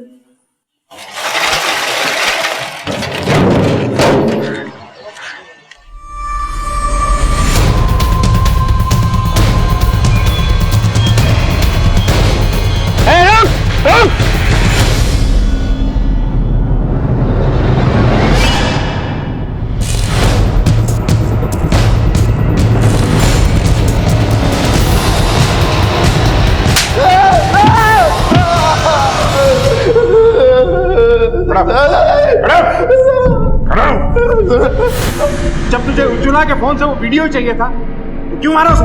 क्यों नहीं उसकी जान? बताता हूँ सब बताता हूँ सब। उज्ज्वला मैडम को मैं मारना नहीं चाहता था साहब, लेकिन साहब उसके अलावा मेरे पास कोई चारा भी नहीं था। एक तो साहब मैडम ने मुझे देख लिया था। सर सूर्यकांत के मर्डर स्पॉट पर जो बाइक के टायर के निशान मिले थे वो इससे मैच हो गए। किसकी बाइक है? इसी की बाइक है सर, इसे घर के पीछे छिपा रखी थी। चाचा को मेरे और सुशांत के धंधे के बारे में पता चल गया था साहब, और चाचा ने बोला था मेरे बाबा को बता देंगे। मैं नहीं चाहता था कि मेरा धंधा बंद हो। मैंने चाचा को भी मार दिया, लेकिन साहब मैं अकेला नहीं था, मेरे साथ इसमें कोई और भी था। और कौन था? सब वो लेके आओ सर। क्यों किया तुमने ऐसा? साहब मैं तंग आ गई थी अपनी जिंदगी से। मैं गरीबों की जिंदगी जीना नहीं चाहती थी साहब। मुझे पैसे चाहिए थे और ये पैसे मेरा बेटा कमा कर दे रहा था। इतने सारे पैसे? पर बेटा तुम लोग जो कर रहे हो वो तेरे बाबा और इसके बाबा को पता चल गया तो? चाचा को बताएगा कौन? और बताएंगे तो पता चलेगा ना, समझो? साले, अरे ये गंदगी फैला रहा है। ऐसा कुछ साले, आज ये करने के लिए मेरे बेटे को जिम में लेके जाता था तू, हैं? आज तू मेरे बेटे को बेचा, कल तू मेरी बेटी पर नजर रखेगा। निकल, जा तो निकल। साले साहब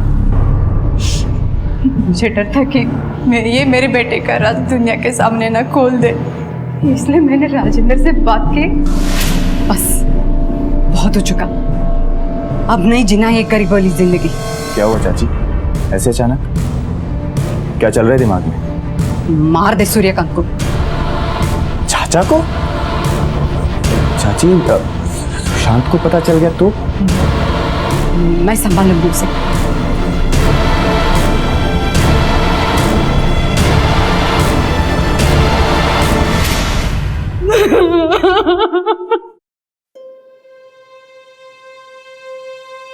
प्रभावती ने सूर्यकांत की मौत की साजिश रचकर न सिर्फ अपने परिवार को बिखेर दिया बल्कि कई जिंदगियों को तबाह कर दिया। उसकी लालची निगाहों ने बच्चों पर नजर रखने की बजाय उन्हें गलत रास्ते पर चलने के लिए उकसाया। आखिर में बुरे काम का बुरा नतीजा निकला।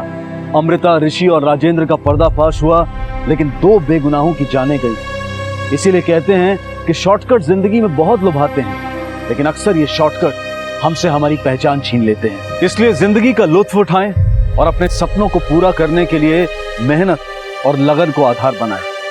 इसी विचार के साथ अब मैं अनूप सोनी आपसे विदा लेता हूं। फिर मुलाकात होगी अगले एपिसोड में एक और चौंका देने वाले केस के साथ। तब तक अपना और अपने परिवार का ख्याल रखें और देखते रहें क्राइम पेट्रोल डायल 100। सबक एक को सीख हम सबको।